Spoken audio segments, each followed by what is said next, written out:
बिस्मिल्लाहिर्रहमानिर्रहीम अस्सलाम वालेकुम। आई एम ख्वाजा मोहसिन इनाम। स्टूडेंट्स, अल्लाह ताला से दुआ है कि आप खैरियत से हों। ये लेक्चर पिछले लेक्चर की कंटिन्यूशन है। हम सॉल्व कर रहे हैं प्रॉब्लम नंबर 1 ऑफ एक्सरसाइज 6.9। इसमें हम इसका एक और पार्ट सॉल्व करेंगे। आइए शुरू करते हैं। स्टूडेंट्स, प्रॉब्लम नंबर 1 का स्टेटमेंट है, by rotation of axis eliminate X Y term in each of the following equations, identify the conic and find its elements. Students, आप देख रहे हैं कि इस इक्वेशन के अंदर भी प्रोडक्ट एक्स वाई टर्म मौजूद है। किसी कॉनिक की इक्वेशन में एक्स वाई टर्म की मौजूदगी ये शो करती है कि वो एक रोटेटेड कॉनिक है। रोटेटेड कॉनिक का एनालिसिस करना, उसके एलिमेंट्स मालूम करना मुश्किल होता है। जब तक हम उसे स्टैंडर्ड पोजीशन में ना ले आए, हमारे लिए एनालिसिस करना आसान नहीं होता। जब हम एक्स वाई टर्म रिमूव कर देते हैं तो इनफैक्ट कॉनिक जो है वो स्टैंडर्ड पोजीशन में आ जाता है। स्टैंडर्ड पोजीशन में आने के बाद हमारे लिए उसका एनालिसिस करना बहुत आसान होता है।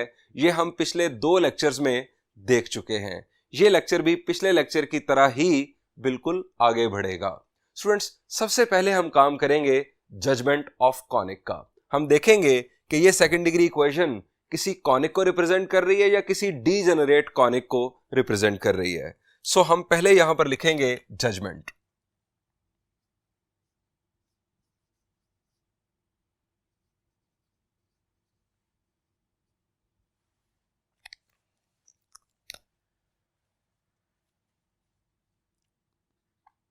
वी विल, अब जजमेंट करने के लिए आप जानते हैं कि हमें AHG BFC इन वैल्यूज की जरूरत है। ये वैल्यूज हम मालूम कर सकते हैं कि अगर हम इस सेकंड डिग्री इक्वेशन को most general form of second degree equation के साथ कंपेयर करें। We will compare given equation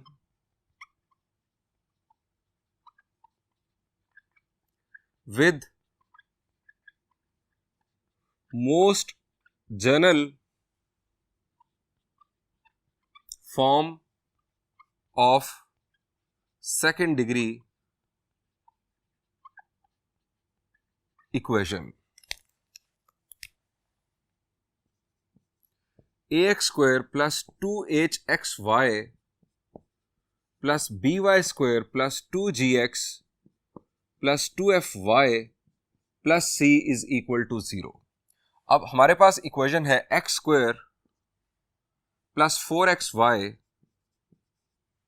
minus 2y square minus 6 is equal to 0। Here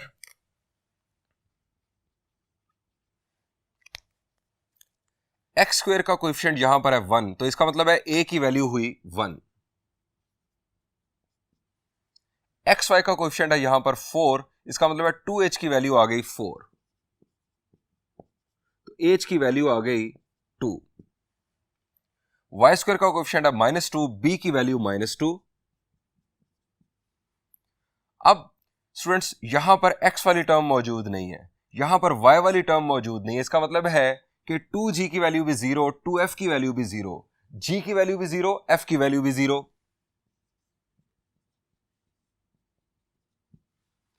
और c की वैल्यू -6। स्टूडेंट्स, हमारे पास a, h, b, g, f और c की values आ चुकी। अब हम डिटर्मिनेंट की मदद से ये जज करेंगे कि ये सेकंड डिग्री इक्वेशन एक कॉनिक को रिप्रेजेंट कर रही है या किसी डीजनरेट कॉनिक को रिप्रेजेंट कर रही है। हमारे डिटर्मिनेंट की फर्स्ट रो और फर्स्ट कॉलम AHG, a की वैल्यू 1, h की वैल्यू 2 और g की वैल्यू 0। सेकंड रो और second column HBF, h b की वैल्यू -2, f 0 और GFC की वैल्यू है -6। अब स्टूडेंट्स, अगर आप देखें तो थर्ड रो और थर्ड कॉलम में आपको जीरोस दिखाई दे रहे हैं। सो हम अगर थर्ड रो या थर्ड कॉलम से एक्सपैंड करें तो एक्सपेंशन ज्यादा आसान होगी। हम ये लिखेंगे एक्सपेंडिंग बाय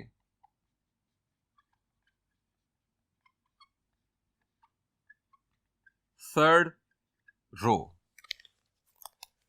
एक्सपेंशन स्टार्ट करने से पहले आप अपनी प्रैक्टिस जारी रखें। आप यहां पर पॉजिटिव साइन हमेशा डिटर्मिनेंट एक्सपेंड करने से पहले और देन ऑल्टरनेट साइंस। ये साइंस शो करते हैं कि अगर आप फर्ज करें सेकंड रो से एक्सपेंशन कर रहे हैं तो आपका स्टार्ट नेगेटिव होगा, अगर आप थर्ड कॉलम से एक्सपेंड करें तो आपका स्टार्ट पॉजिटिव होगा। ये साइन बेसिकली आपको स्टार्टिंग बताते हैं। सो हम थर्ड रो से एक्सपेंड कर रहे हैं, आपका स्टार्ट पॉजिटिव होगा। आप लिखेंगे 0, 0 की रो और कॉलम छोड़ा 0 माइनस 0, इसके बाद माइनस 0। ऑल्टरनेट साइंस यहां पर भी चलेंगे, पॉजिटिव देन नेगेटिव। 0 की रो और कॉलम छोड़ा 0 माइनस 0 प्लस माइनस 6, 6 की रो और कॉलम छोड़ा तो -2 माइनस 4, 0 माइनस 0। अब -2 minus 4 is -6, -6 minus 6 is +36, not equal to 0। Determinant का नॉन जीरो आना क्या शो कर रहा है? द आंसर इज कि ये कोई प्रॉपर कॉनिक है। अब वो कॉनिक कौन सा हो सकता है स्टूडेंट्स? ये कॉनिक एलिप्स हो सकता है, हाइपरबोला हो सकता है, पैराबोला हो सकता है। सर्कल क्यों नहीं हो सकता? ये मैं आपको दोबारा रिकॉल करवा दूं स्टूडेंट्स। अगर सेकेंड डिग्री इक्वेशन के अंदर प्रोडक्ट एक्स वाई टर्म मौजूद हो तो सर्कल कभी नहीं हो सकता। ये बात पक्की पल्ले बांध लें कि सर्कल कभी नहीं हो सकता अगर प्रोडक्ट एक्स वाई टर्म मौजूद होगी। अब यहां पर हम लिखेंगे this shows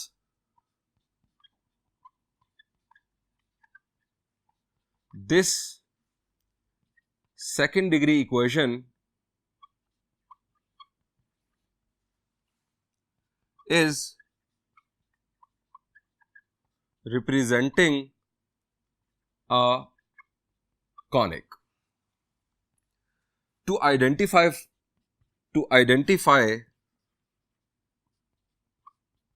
the conic, finding discriminant. अब कॉनिक कौन सा है ये फैसला करता है डिस्क्रिमिनेंट। अगर डीजेनरेट कॉनिक भी होता तो उसका फैसला भी डिस्क्रिमिनेंट से ही होता है। ये बात हमने एक्सरसाइज 6.9 के लेक्चर नंबर 1 में बड़ी डिटेल में डिस्कस की, जजमेंट ऑफ कॉनिक के उन्वान से। अब स्टूडेंट्स डिस्क्रिमिनेंट है हमारा h स्क्वायर माइनस ab। अब h की वैल्यू हमारे पास थी 2 square minus a that is 1 and b that is -2, 4 plus 2 this is 6। Students discriminant अगर पॉजिटिव आ जाए तो कौन सा कॉनिक था? शाबाश जी, डिस्क्रिमिनेंट अगर पॉजिटिव आ जाए तो हाइपरबोला बनता है।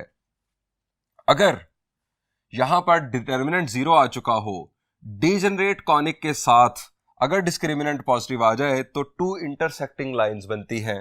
अब यहां पर ये हमारे पास केस है हाइपरबोला का। सो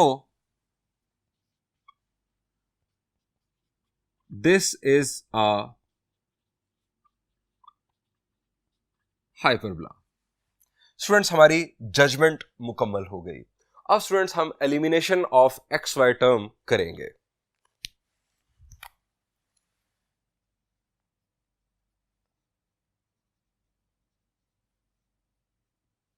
elimination of X Y term. Students second degree equation के अंदर प्रोडक्ट एक्स वाई टर्म की मौजूदगी ये शो कर रही है कि ये जो हाइपरबोला है ये रोटेटेड है।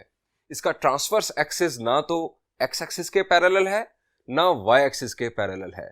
हम elimination of X Y term ये जो प्रोसेस है उसके अंदर हम वो एंगल ऑफ रोटेशन मालूम करना चाहते हैं कि जिसको यूज करते हुए हम अपने एक्स वाई प्लेन को रोटेट करें और इस हाइपरबोला का जो ट्रांसवर्स एक्सिस है वो या तो एक्स एक्सिस के पैरेलल हो जाए या वाई एक्सिस के पैरेलल हो जाए। उसके बाद होगा क्या?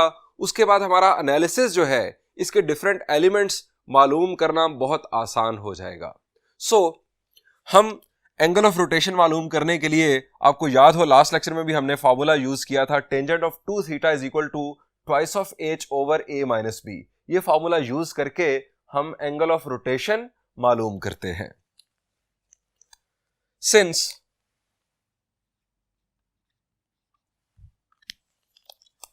Tangent of 2 theta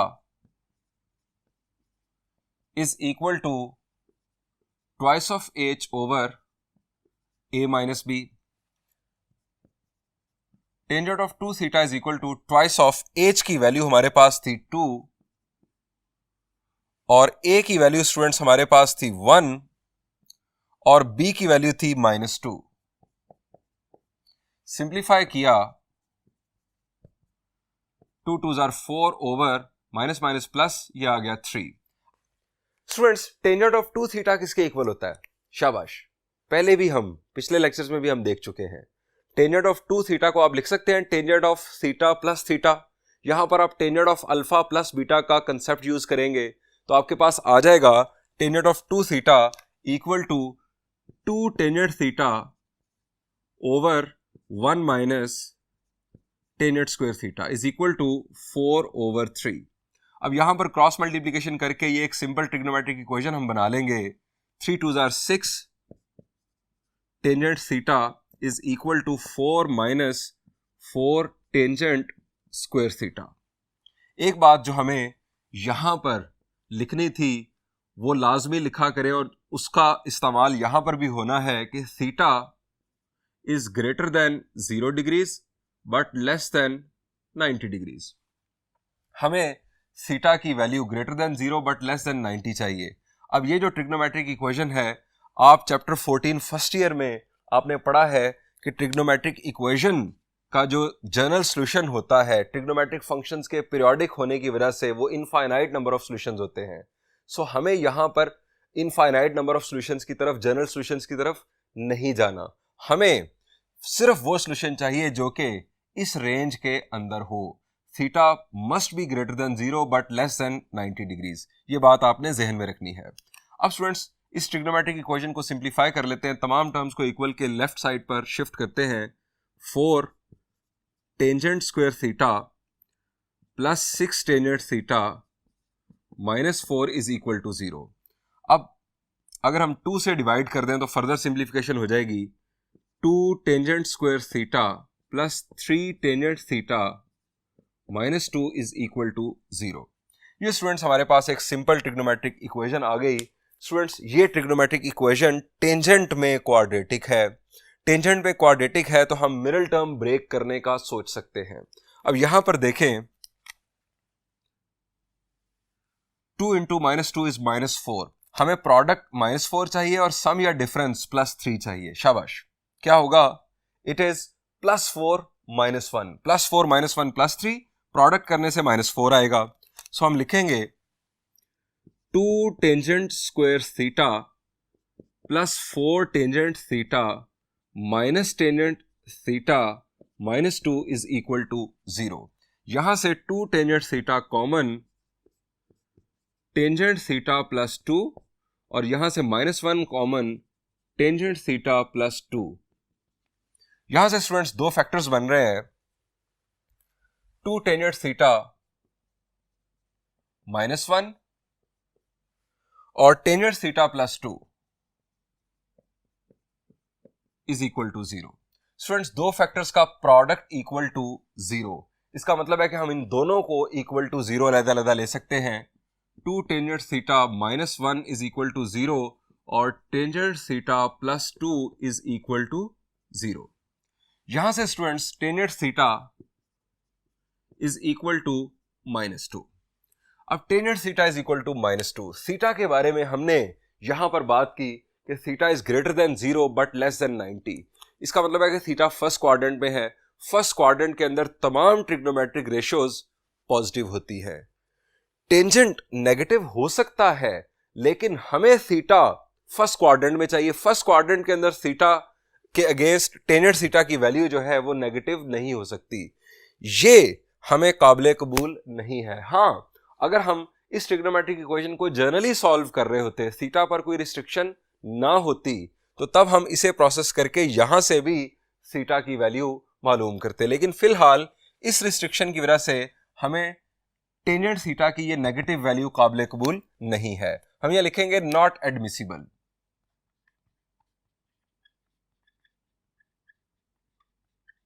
because theta is greater than 0 but less than 90 degrees. इसको तो हमने यहां पर एंड कर दिया। अब इसे प्रोसेस करते हैं। Tangent theta is equal to 1/2। यहां से स्टूडेंट्स टेंजेंट इनवर्स ऑफ 1/2 से आपको एंगल ऑफ रोटेशन मिल जाएगा। एंगल ऑफ रोटेशन यानी आप एक्स वाई प्लेन को इस एंगल ऑफ रोटेशन के मुताबिक अगर रोटेट करेंगे तो ये जो हाइपरबोला है ये स्टैंडर्ड पोजीशन में आ जाएगा। स्टैंडर्ड पोजीशन में आने से मतलब कि इसका ट्रांसवर्स एक्सिस या तो एक्स एक्सिस के आपको पैरेलल नजर आएगा या वाई एक्सिस के पैरेलल नजर आएगा, और देन आपका जो एनालिसिस है वो बहुत आसान हो जाएगा। अब स्टूडेंट्स हमें इनफैक्ट यहां से जो हमारी इक्वेशंस ऑफ रोटेशन है, इक्वेशंस ऑफ ट्रांसफॉर्मेशन, वो हमें यहां से बनानी है। हमें उनके लिए साइन थीटा और कोसाइन थीटा की वैल्यूज चाहिए। टेंजेंट थीटा की वैल्यू 1/2 है। अगर आपके पास एक ट्रिग्नोमेट्रिक फंक्शनल वैल्यू मौजूद हो तो उसको यूज करते हुए आप बाकी तमाम ट्रिग्नोमेट्रिक फंक्शनल वैल्यूज मालूम कर सकते हैं। ये चीज आपने फर्स्ट ईयर चैप्टर नंबर 10 में सीखी थी। आपका ट्रिक है राइट ट्राइंगल। आप यहां पर लिखें कंसिडर ट्रिग्नोमेट्रिक आइडेंटिटीज को यूज करते हुए भी आप ये काम कर सकते हैं, लेकिन ज्यादा आसान है कि आप राइट ट्राइंगल ट्रिक यूज करें। कंसिडर, मैं एक राइट ट्राइंगल स्टूडेंट्स यूज कर रहा हूं।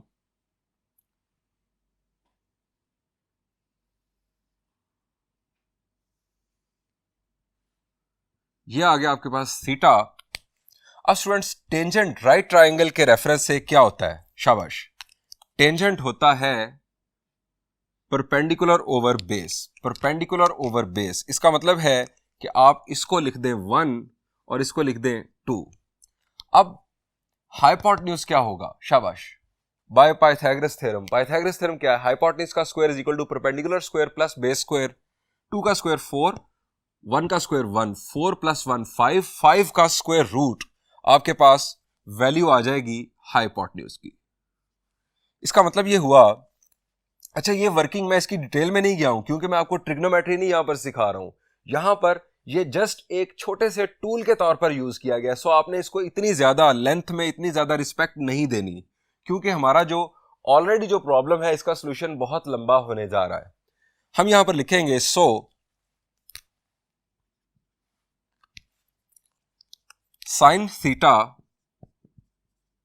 साइन थीटा की value students perpendicular over hypotenuse 1/√5 और कोसाइन थीटा की वैल्यू स्टूडेंट्स हमारे पास 2/√5।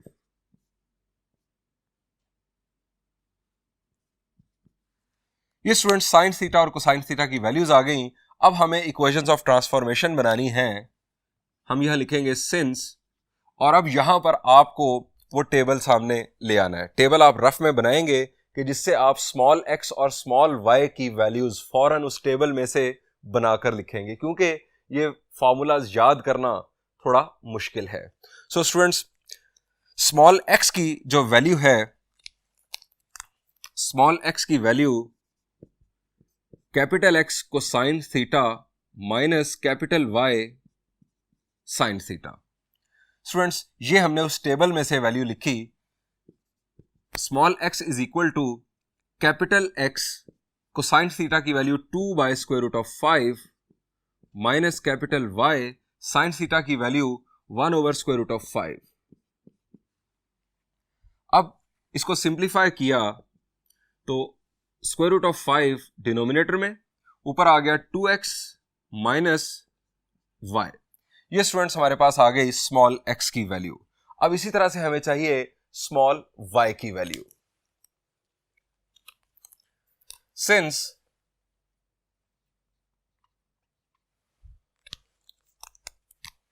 Small y is equal to x sine theta plus y cosine theta. x sine theta की वैल्यू स्टूडेंट्स हमारे पास है 1/√5 प्लस कोसाइन थीटा की value है 2/√5। x plus 2y over √5। Students ये हमारे पास x की वैल्यू और ये y की वैल्यू। स्टूडेंट्स जो हमारी गिवन सेकंड डिग्री इक्वेशन थी, अगर हम ये वैल्यूज वहां पर पुट करेंगे तो हमारी product x Y term remove हो जाएगी। मैं आपको वो इक्वेशन रिकॉल करवाता हूं, देन उसमें ये वैल्यूज पुट करते हैं। Given equation is, given second degree equation is, equation was x square plus 4xy minus 2y square minus 6 is equal to 0। अब स्टूडेंट्स इसके अंदर वैल्यूज पुट करते हैं। x की वैल्यू हमारे पास, x की वैल्यू है 2x minus y over square root of 5 square plus 4, x की value again 2x minus y over square root of 5, then y की value x plus 2y by square root of 5 minus 2 y square x plus 2y by square root of 5 square minus 6 is equal to 0। अब students इस equation को simplify करते हैं। यहां पर students इसका square खोलेंगे तो हमारे पास आ जाएगा 4x square plus y square minus 4xy over 5। यहां पर स्टूडेंट्स प्लस 4 ओवर 5, ये स्क्वायर रूट ऑफ 5 से मल्टीप्लाई हुआ तो ये आ गया 5। यहां अब मैं मल्टीप्लीकेशन परफॉर्म कर रहा हूं न्यूमरेटर्स की, 2x square plus 4xy minus xy और माइनस 2y स्क्वायर। इसके बाद minus 2 over square root of over 2 को थोड़ा सा ऊपर करके लिख लेते हैं, माइनस 2, ये स्क्वायर रूट ऑफ 5 का स्क्वायर लेंगे तो ये आ जाएगा आपके पास 5, ब्रैकेट में x प्लस 2y का स्क्वायर मैं ओपन कर रहा हूं, x square plus 4y square plus 4xy minus 6 is equal to 0। अब स्टूडेंट्स फर्दर सिंप्लीफिकेशन, 5 स्टूडेंट्स अगर हम पूरी इक्वेशन को 5 से मल्टीप्लाई कर दें तो हमारी सिंप्लीफिकेशन आसान हो जाएगी। ये 5 जो डिनोमिनेटर है इससे हमारी जान छूट जाएगी। हम जस्ट अब एडिशन परफॉर्म करते हैं, addition subtraction, 4x square plus y square minus 4xy। अब ये 4 जो है ये अंदर मल्टीप्लाई होगा, 4 2s आर 8x स्क्वायर। इसके बाद स्टूडेंट्स 4xy माइनस xy ये बन जाएगा 3xy, 3 मल्टीप्लाई होगा 4 के साथ तो 3 4s आर 12xy, 12xy। इसके बाद स्टूडेंट्स ये 4 मल्टीप्लाई हुआ माइनस 2 के साथ तो minus 8y square, minus 8y square. इसके बाद स्टूडेंट्स ये माइनस 2 अब मल्टीप्लाई होगा अंदर तो माइनस 2 मल्टीप्लाई हुआ तो minus 2x square minus 8y square minus 8xy। अब स्टूडेंट्स 5 से हमने पूरी इक्वेशन को मल्टीप्लाई किया था तो ये जो माइनस 6 है ये बन गया 30 इज इक्वल टू 0। अब स्टूडेंट्स हमने यहां पर देखना है कि एडिशन सब्ट्रैक्शन क्या हो रही है। 4x square plus 8x square, 12x square, 12x square minus 2x square is 10x square. ये 3 टर्म्स प्रोसेस हो गई, इनको टिक कर दें ताकि हमें कंफ्यूजन ना हो।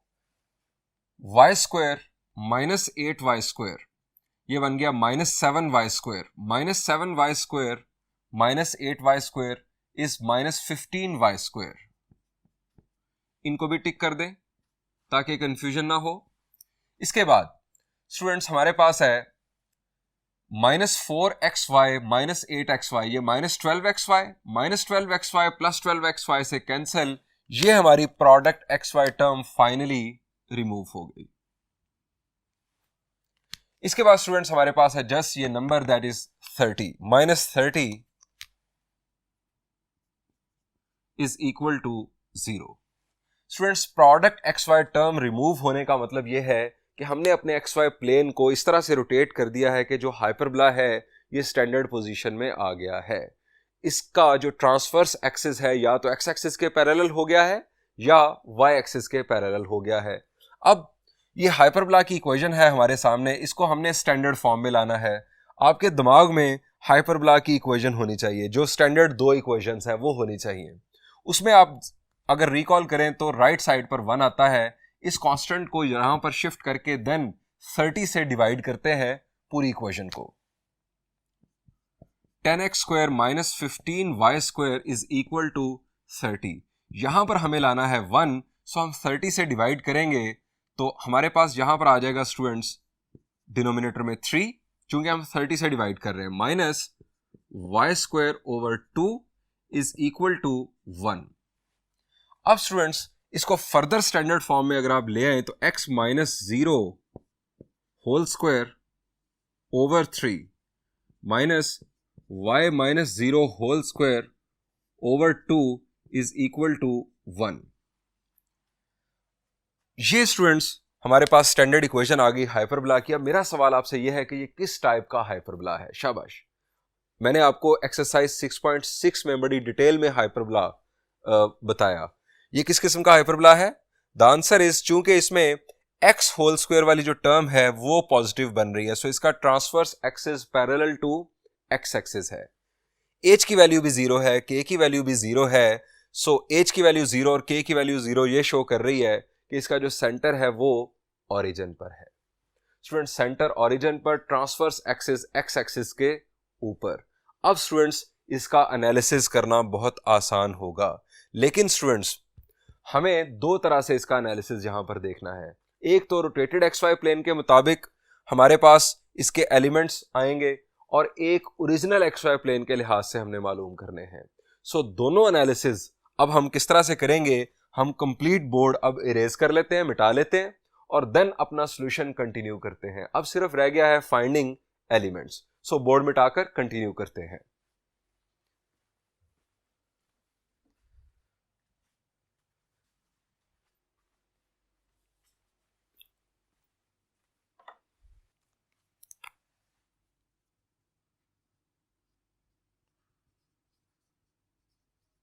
Finding elements.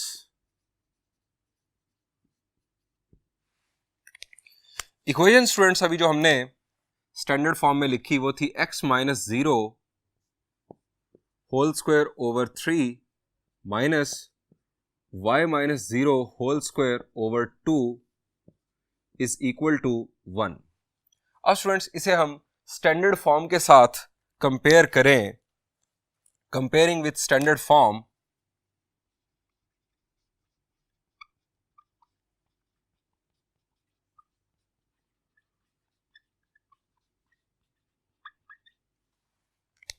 स्टैंडर्ड फॉर्म है हमारी x minus H whole square over A square minus y minus K whole square over B square is equal to 1। So h की वैल्यू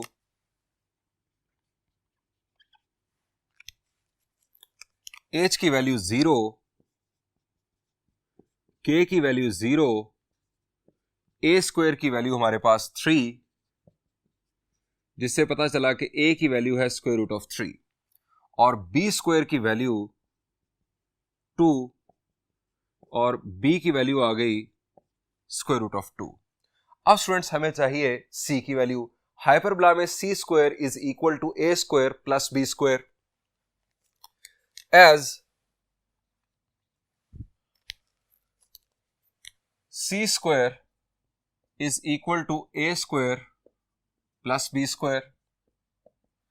ए स्क्वायर की वैल्यू है 3, बी स्क्वायर की value है 2, तो students c square की value आ गई 5, यहां से सी की वैल्यू आ गई स्क्वायर रूट ऑफ 5।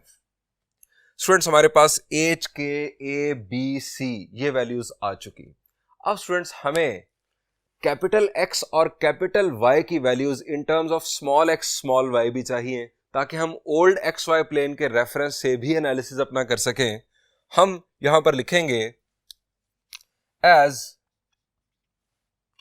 अब दोबारा आप अपना टेबल सामने रखेंगे और कैपिटल एक्स की वैल्यू बनाएंगे। अब कैपिटल एक्स की वैल्यू स्टूडेंट्स क्या है? शाबाश, कैपिटल एक्स की वैल्यू है X cosine theta plus Y sine theta. X cosine theta plus Y sine theta. Students यहां पर आप वैल्यूज पुट करेंगे। कोसाइन थीटा की value 2 over square root of 5 plus Y sine theta की value 1 over square root of 5, 2x plus Y over square root of 5। ये students हमारे पास capital X की value, इसका इस्तेमाल अभी होगा। और कैपिटल वाई की वैल्यू, चूंकि हमें दोबारा न्यू से ओल्ड में जाना है, कैपिटल वाई की स्टूडेंट्स अगर आप टेबल से वैल्यू बनाएं तो ये बनेगी minus x sine theta plus y cosine theta. Minus x sine theta की वैल्यू है 1 ओवर स्क्वायर रूट ऑफ 5 और कोसाइन थीटा की वैल्यू है 2 ओवर स्क्वायर रूट ऑफ 5। यहां से कैपिटल वाई की वैल्यू आ गई square root of 5 minus x plus 2y। अब स्टूडेंट्स ये दो वैल्यूज का इस्तेमाल भी अभी होगा। अब हम अपना एनालिसिस स्टार्ट करते हैं। सबसे पहले हम मालूम करेंगे सेंटर ऑफ हाइपरबोला। यहां पर हम हेडिंग देते हैं सेंटर। स्टूडेंट्स नए एक्स वाई प्लेन के मुताबिक यानी कैपिटल एक्स वाई के अंदर सेंटर, अगर आप अपनी इक्वेशन को सामने रखें तो हमारे पास सेंटर बनता है एच कॉमा के। सेंटर है h comma k. Capital X की value 2x plus y by square root of 5 और कैपिटल वाई की value minus x plus 2y by square root of 5 और h की वैल्यू 0, k की value 0। Students अब यहां पर हम इक्वेट करेंगे कोरेस्पॉन्डिंग एलिमेंट्स को। 2x प्लस वाई, अच्छा नए एक्स वाई प्लेन के मुताबिक इसका जो सेंटर है वो ओरिजिन है। अब ओल्ड एक्स वाई प्लेन के मुताबिक इसका सेंटर क्या आता है ये भी हम देखेंगे, इज इक्वल टू 0 और दूसरी तरफ minus x plus 2y square root of 5 is equal to 0। 0 into square root of 5 0, 2x plus y is equal to 0 और minus x plus 2y is equal to 0। इन दो इक्वेशंस को हमने simultaneously solve करना है। एक को नाम दे दें 1 का, एक को नाम दे दें 2 का। अब साइमल्टेनियस सॉल्यूशन हमने करना है, जरा देखें क्या करें। शाबाश, बहुत आसान। अगर हम इसे 2 से मल्टीप्लाई करके देन इसमें ऐड कर दें तो x एलिमिनेट हो जाएगा। Multiply 2 by 2 and adding into 1। 2x plus y, इसको 2 से मल्टीप्लाई किया तो minus 2x plus 4y is equal to 0 plus 0 is 0। ये students cancellation 5y is equal to 0, y की वैल्यू आ गई 0। अब स्टूडेंट्स y की वैल्यू 0 आप किसी एक इक्वेशन में पुट कर दें। पुटिंग इन 1 में पुट किया 2x plus 0 is equal to 0, यहां से x is equal to 0। Hence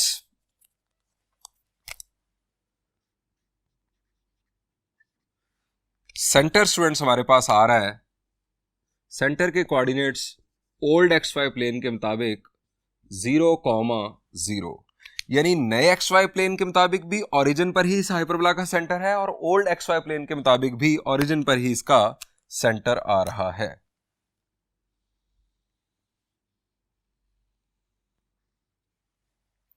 अब स्टूडेंट्स हम मालूम करेंगे इसके वर्टिसेस। हम हेडिंग देंगे वर्टिसेस।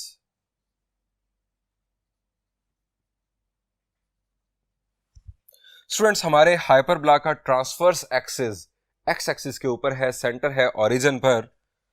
हमारे पास फॉर्मूला है वर्टिसेस के कोऑर्डिनेट्स मालूम करने के लिए h plus minus a comma k। अब ये फॉर्मूला मैंने कैसे लिख दिया स्टूडेंट्स, इसके लिए आपको एक्सरसाइज 6.6 डिटेल में समझनी चाहिए। स्टूडेंट्स अब वैल्यूज पुट करेंगे। कैपिटल X की वैल्यू हमारे पास है 2x plus y by square root of 5 comma capital Y की वैल्यू है minus x plus 2y by square root of 5। h की value students 0 plus minus a की वैल्यू स्टूडेंट्स हमारे पास थी स्क्वायर रूट ऑफ 3 और k की वैल्यू भी 0। अब हम कॉरेस्पॉन्डिंग एलिमेंट्स को इक्वेट करेंगे। हमारे पास 2x plus y by square root of 5 is equal to plus minus square root of 3 और दूसरी तरफ minus x plus 2y by square root of 5 is equal to 0। अब स्टूडेंट्स इसको हम सिंप्लीफाई करते हैं। यह आ गया 2x plus y is equal to 5 3 आर 15 स्क्वायर रूट ऑफ 15 और यहां पर minus x plus 2y is equal to 0। अब स्टूडेंट्स अगेन इसको 2 से मल्टीप्लाई करके हम ऐड करेंगे। मैं इसको 3 और 4 का नाम दे रहा हूं, 3 और 4। 3 और 4 का नाम दे रहा हूं एडिंग 3 एंड 4, बल्कि multiply equation 4 by 2 and adding into 3। 2x plus Y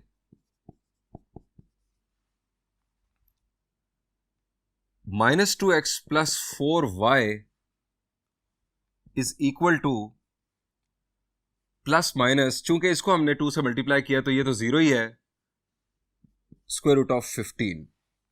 अब स्टूडेंट्स ये हमारे पास कैंसलेशन 5y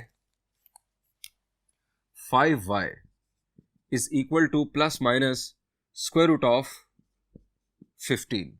यहां से y की वैल्यू आ गई plus minus square root of 3 by square root of 5।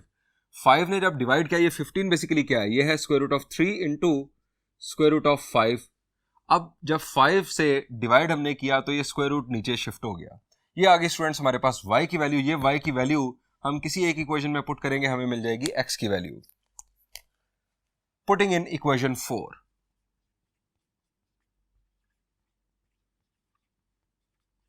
Equation 4 में मैं ये y की वैल्यू पुट कर रहा हूं माइनस एक्स, बल्कि हम लिखते हैं पहले for y is equal to, पहले पॉजिटिव वैल्यू के लिए माइनस एक्स प्लस 2 y की value square root of 3 by 5 is equal to 0। यहां से स्टूडेंट्स x की वैल्यू ये राइट साइड पर जाकर नेगेटिव, ये नेगेटिव इसे पॉजिटिव बनाएगा तो हमारे पास ये आ गई value 2 square root of 3 by square root of 5। ये स्टूडेंट्स हमारे पास आ गई x की वैल्यू। y की वैल्यू अगर पॉजिटिव तो x की वैल्यू पॉजिटिव। दूसरी for y is equal to negative square root of 3 by square root of 5 minus x, अब माइनस की वजह से यहां पर आ जाएगा minus 2 square root of 3 by square root of 5 is equal to 0। अब स्टूडेंट्स यहां से x की वैल्यू आ गई negative 2 square root of 3 by square root of 5। Students ये हमारे पास x की वैल्यू, इसके अगेंस्ट ये y की वैल्यू और ये x और ये हमारे पास y। हम यहां लिखेंगे सो वर्टिसेस अब मैं कंक्लूड करने जा रहा हूं। सो v1, एक वर्टेक्स को आप कह दें v1 आपके पास 2 square root of 3 by square root of 5 comma square root of 3/5 और v2 माइनस आ जाएगा सिर्फ कोऑर्डिनेट्स के अंदर, ये स्टूडेंट्स हमारे पास v2 के कोऑर्डिनेट्स आ गए। अब स्टूडेंट्स हम मालूम करते हैं फोसाई, लेकिन स्टूडेंट्स बोर्ड पर जगह ना होने की वजह से अगेन हमें यहां पर मिटाना होगा और फिर अपना सॉल्यूशन कंटिन्यू करना होगा। सो बोर्ड मिटाते हैं।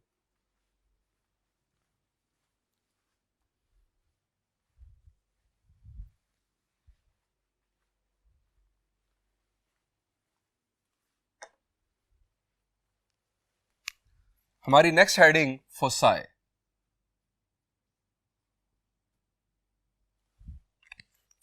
फोसाई के लिए स्टूडेंट्स फॉर्मूला अगेन वही बात कि आपको एक्सरसाइज 6.6 बहुत अच्छी तरह आनी चाहिए इस प्रॉब्लम का सॉल्यूशन समझने के लिए। h plus minus c comma k। अब स्टूडेंट्स वैल्यूज पुट करते हैं। कैपिटल X की value 2x plus y by square root of 5, capital Y की value minus x plus 2y by square root of 5, h की value हमारे पास है 0 plus minus c की वैल्यू स्टूडेंट्स हमारे पास है स्क्वायर रूट ऑफ 5 और k की वैल्यू भी 0। अब स्टूडेंट्स कोरेस्पॉन्डिंग कोऑर्डिनेट्स को हम इक्वेट करते हैं।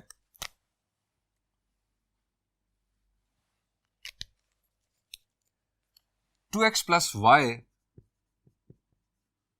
Bye square root of 5 is equal to plus minus square root of 5 और minus x plus 2y by square root of 5 is equal to 0। यहां से students 2x plus y is equal to plus minus 5 और minus x plus 2y is equal to 0। इनको नाम देते हैं 5 और 6 का। इन्हें हमने साइमल्टेनियसली सॉल्व करना है। Again multiply 6/2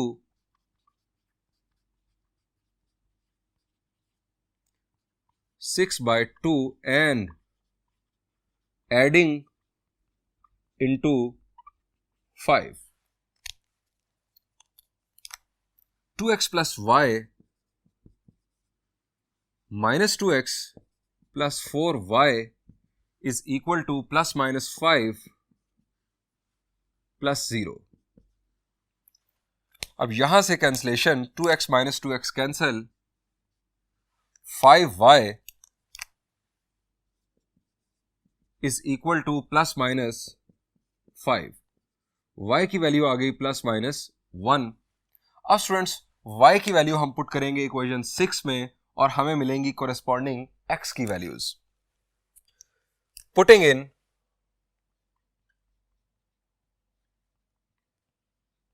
equation 6 for y is equal to positive 1,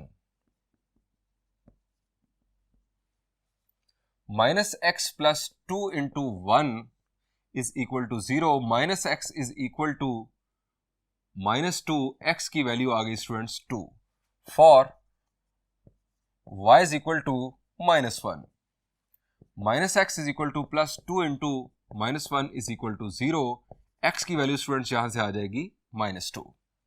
students अब हम लिखेंगे फोसाई, हेंस F1 2 1, एक focus, sorry it is not 0, it is 1 और F2 -2 -1।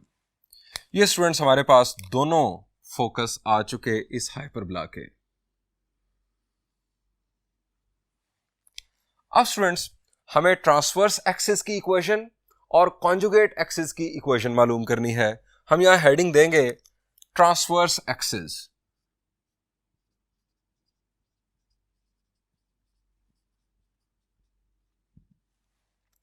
स्टूडेंट्स इसका ट्रांसवर्स एक्सिस जो है वो एक्स एक्सिस के ऊपर है। सो हमारे पास इसके लिए जो फॉर्मूला होगा वो बुनियादी तौर पर जो जनरल फॉर्मूला है वो है y is equal to k। अब k की वैल्यू 0, y की वैल्यू हम यहां पर पुट करेंगे। कैपिटल Y की वैल्यू स्टूडेंट्स हमारे पास है -x + 2y by square root of 5 is equal to 0। यहां से 0 into square root of 5 0, -x + 2y is equal to 0, x - 2y is equal to 0। Students जो मैंने अभी अल्फाज इस्तेमाल किए कि इसका जो ट्रांसवर्स एक्सिस है वो x एक्सिस के ऊपर है, स्टूडेंट्स वो रोटेशन के बाद है। रोटेशन से पहले ओल्ड XY प्लेन के मुताबिक जो ट्रांसवर्स एक्सिस है उसकी इक्वेशन ये है, यानी ये ट्रांसवर्स एक्सिस एक स्लांट लाइन है।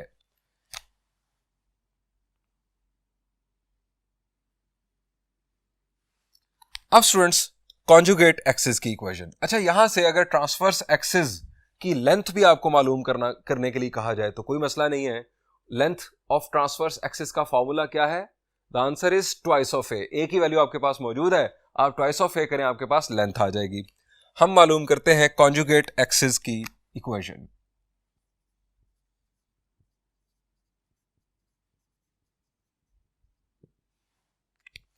कॉन्जुगेट एक्सिस की इक्वेशन स्टूडेंट्स हमारे पास फॉर्मूला है x is equal to h।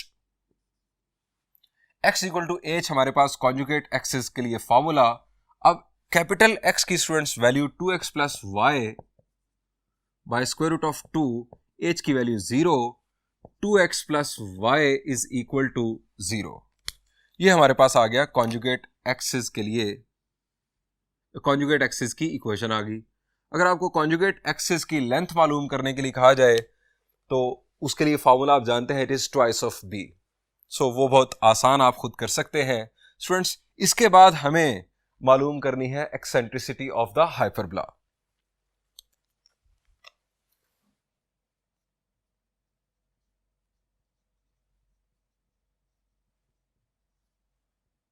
Eccentricity का formula E is equal to C/A। C की वैल्यू स्टूडेंट्स हमारे पास थी स्क्वायर रूट ऑफ 5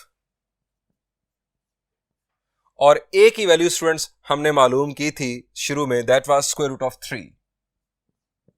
सो इसको आप इस तरह से लिख लें, whole square root of 5/3। Sorry, यहां पर लिखना था हमने 3। स्टूडेंट्स अगर आप इसे इवेल्युएट करें तो it will be greater than 1 और हम जानते हैं कि हाइपरबोला की एक्सेंट्रिसिटी ग्रेटर देन 1 होती है। स्टूडेंट्स यहां पर इस प्रॉब्लम का सॉल्यूशन एंड हो गया। हमसे जो एक्सपेक्ट किए जा रहे थे एलिमेंट्स वो हमने मालूम कर लिए। अगर आपको डायरेक्ट्रिसिस की इक्वेशंस मालूम करनी हो तो आप वो भी बासानी मालूम कर सकते हैं, बहुत ही आसान। आपके लिए पास फार्मूला क्या है?